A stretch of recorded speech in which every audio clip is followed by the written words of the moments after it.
Hello guys, welcome back to another short video discussion. Very good evening to all of you. कैसे हो आप सब? तो हम इस वीडियो में तीन मेजर डिफेंस कंपनी के बारे में बात करने वाले हैं और बहुत ज़्यादा ही कमेंट आ चुका है उसके रिगार्डिंग। उसके पीछे का रीज़न क्या है? आईसीआईसी सिक्योरिटी का एक रिपोर्ट। उन्होंने क्या किया है, मैक्सिमम टारगेट जितने भी स्टॉक है डिफेंस के, स्पेशली बात करने वाले हम मासडॉक शिप बिल्डर के बारे में, एमडीएल के बारे में बात करेंगे, जीआरएसई के बारे में बात करेंगे, देन हम बात करेंगे कोचिंग शिपयार्ड। ये तीनों स्टॉक को अब आज इस वीडियो में हम कवर अप करने वाले हैं, क्योंकि दो मेजर स्टॉक का क्या है, उन्होंने टारगेट डाउनग्रेड किया। डाउनग्रेड क्या, मैसिव डाउनग्रेड किया है।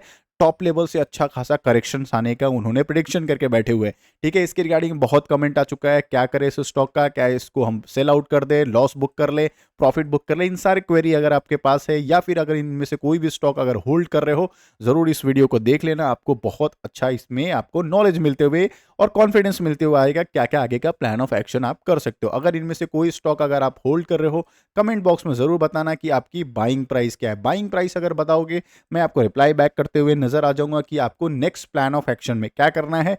क्या आप इसको बेच दो या सेल आउट कर दो, या फिर प्लान ऑफ एक्शन में क्या आप इसको एवरेज करते हुए नजर आ जाओगे।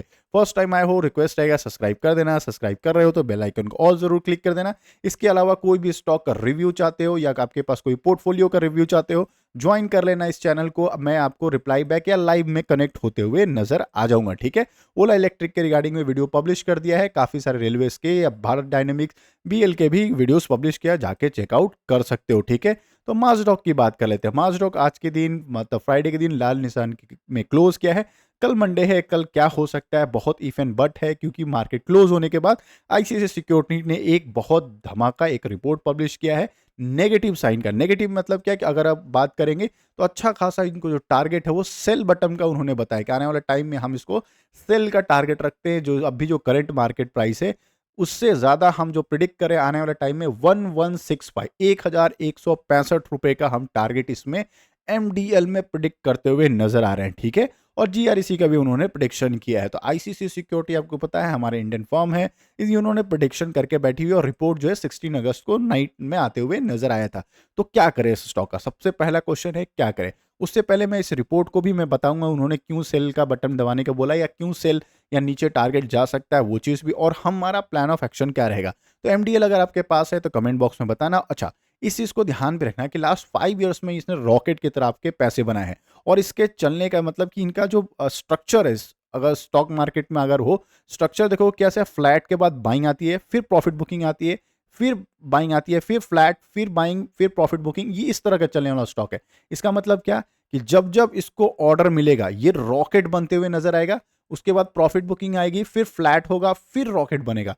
मतलब क्या कि ये स्टॉक, या फिर एमडीएल की बात करें, कोचिंग शिपयार्ड की बात करें, या फिर बात करें जीआरएसई, ये तीनों का अगर चार्ट पैटर्न देखोगे, तो जब जब ऑर्डर मिला है, ये सारे स्टॉक जो है रॉकेट की तरह वन डे का कैंडल में बनते हुए नजर आएंगे। इसका मतलब क्या, इनका जो ऑक्सीजन है, मतलब इनका जो रैली आने का है, सिर्फ इनको ऑर्डर पे है। जितना ज्यादा ऑर्डर मिलेगा, पीएसयू कंपनी है, उतना ज्यादा ये स्टॉक जो है रॉकेट बनते हुए नजर आ जाएगा। ठीक है, इस चीज को आपको ध्यान रखना। तो आपको बस ये ध्यान रखना है, ये स्टॉक जो है स्टेज 3 में चल रहा है। स्टेज 3 मतलब क्या, स्टेज 1 में क्या हुआ, फ्लैट, स्टेज 2 में बाइंग, फिर स्टेज 3 में प्रॉफिट बुकिंग। तो अभी प्रॉफिट बुकिंग के स्टेज में चल रहे हैं। तो हमारा प्लान ऑफ एक्शन क्या रहेगा, तो जो एमडीएल के लिए उन्होंने टारगेट प्रिडिक्ट किया है 1165 का प्रिडिक्शन किया है कि आने वाले में हम इतना प्रिडिक्शन करके बैठे हुए हैं। तो पहला उन्होंने 2 3 4 पॉइंटर्स उन्होंने मेंशन किया है। ईबीटीए मार्जिन जो इंक्रीज किया है उन्होंने ये मेंशन किया है, और जो परसेंटेज मेंशन किया है, और जो लोअर प्रोविजन ऑफ डिलीवरी, मतलब इनको ऑर्डर तो बहुत ज्यादा मिले हुए हैं, बट आने वाले टाइम में इनका ऑर्डर जो है डिलीवरी होते हुए वो प्रोविजन कम होते हुए नजर आएगा। और आपको पता है जब तक डिलीवरी नहीं होगा, इनका जो रेवेन्यू का जो कॉलम होता है, रेवेन्यू को जो होता है वो इंक्रीज होते हुए नहीं नजर नहीं आएगा। इसका मतलब क्या है, इन्होंने कोर बिजनेस पे इंपैक्ट होते हुए नजर बताया है कि सपोज करो आप Q1 Q2 Q3 कोई भी डेटा देखते हो, तो एक होता है रेवेन्यू, फिर होता है एक्सपेंस, फिर होता है प्रॉफिट बिफोर टैक्स, पीएटी कहते हैं। ठीक है, तो जो रेवेन्यू, मतलब अगर डिलीवरी नहीं होगा तो रेवेन्यू आपको इनको एकुमुलेट होते हुए नजर नहीं आएगा, तो एक्सपेंस क्या है, बढ़ जाएंगे, और पैट जो है वो कम होते हुए नजर आएगा। इनका ये इनडायरेक्टली प्रिडिक्शन है। बट आप इस चीज को ध्यान रखना, इन्होंने टारगेट कितना दिया, 1165 दिया, जो कि मैसिव डाउनफॉल है। और मैंने मल्टीपल टाइम इसका एग्जांपल दिया। आप स्टॉक मार्केट में आए हो, बहुत सारे ब्रोकर क्या करते हैं, टारगेट अपग्रेड करते हैं, बहुत सारे लोग टारगेट डिग्रेड करते हैं, मतलब कि डाउनग्रेड भी करते हैं। तो आप ये चीज़ मार्केट में चलता रहेगा, कभी मार्केट अप का बताएंगे, कभी डाउन का बताएंगे, ये आप अगर स्टॉक होल्ड क्यों, ये चलता रहेगा, पैनिक नहीं होना है। पैनिक क्यों नहीं होना है, इसके पीछे का मैं रीजन भी देता हूँ। ये चलो सेल का बटन उन्होंने बोला एमडीएल का, अब इसका रीजन देता हूँ कितना बड़ा हमको पैनिक होने की जरूरत नहीं है।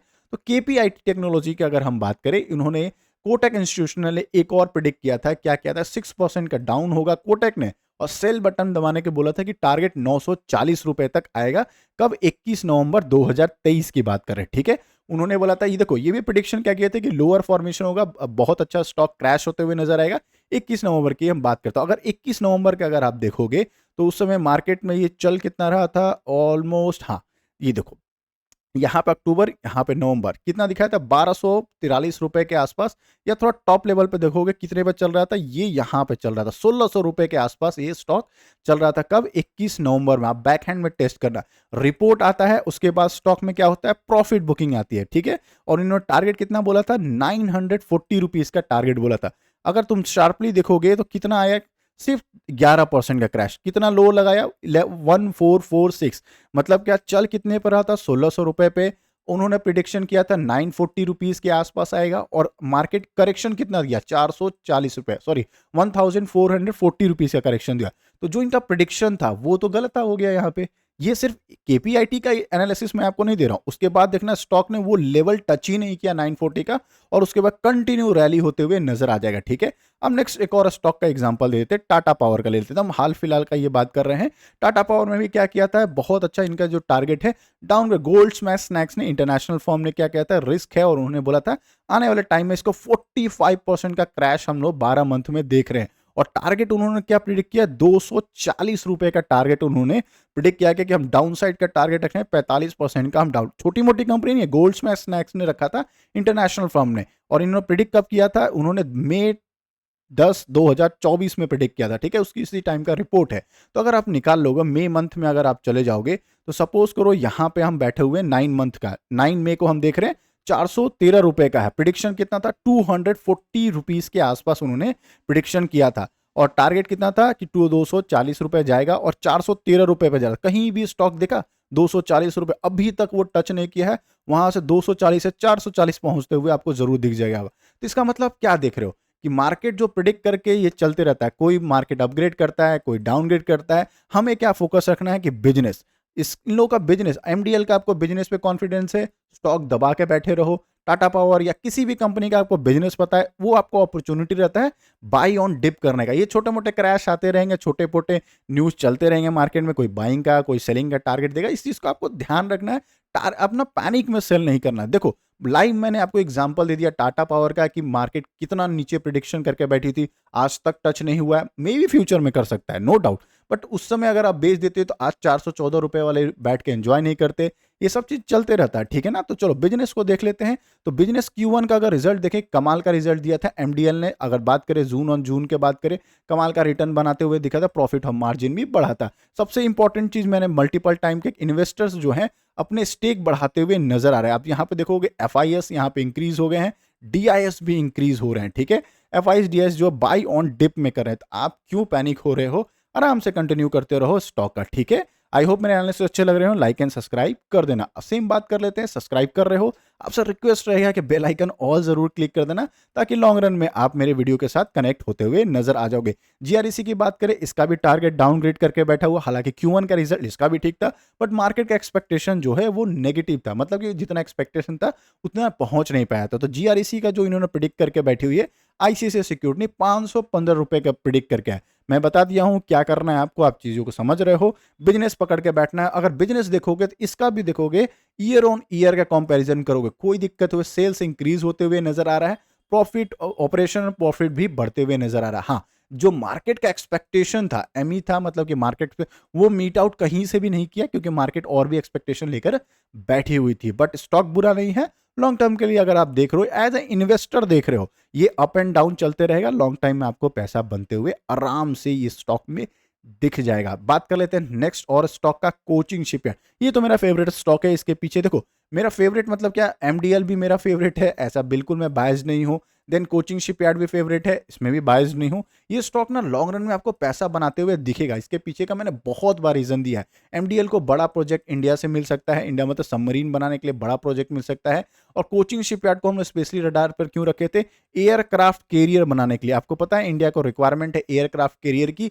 कैरियर जो बनाने में सबसे ज्यादा कोई रडार पे आता है, तो कोचिंग शिपयार्ड भी आता है, गोलवा शिपयार्ड भी आता है, बट इसको हम थोड़ा स्पेशली देखते हैं। और इसमें तो कॉर्पोरेट एक्शन भी हो चुका है। कॉर्पोरेट एक्शन मतलब क्या, स्प्लिट भी मिल चुका है। अगर आपने पहले से स्प्लिट इस स्टॉक में एंजॉय किया तो जरूर कमेंट बॉक्स में बताना। पैनिक होकर मत बेचना, एज एन इन्वेस्टर हो लॉन्ग टर्म के लिए देखो, क्योंकि हमेशा पैसा लॉन्ग टर्म में ही बनता है। शॉर्ट टर्म में ये सब न्यूज पॉजिटिव नेगेटिव आते और जाते रहता है, ठीक है ना। बने रहो इस स्टॉक में, स्टॉक बुरा नहीं है, बाई ऑन डिप में चाहते हो तो करना चाहते हो तो कर सकते हो, बाकी आपकी मर्जी। मिलते हैं एक और वीडियो में, तब तक के लिए bye bye. Thank you so much for joining. Subscribe कर रहे हो तो बेल आइकन को ऑल जरूर क्लिक कर देना। और सारे वीडियोस पब्लिश किया है, ओला इलेक्ट्रिक के चेक कर सकते हो, आरवीएनएल, फिर भारत डायनेमिक्स और बीएल को भी आप चेकआउट करते हुए नजर आ जाओगे। मिलते हैं एक और वीडियो में, तब तक के लिए बाय बाय।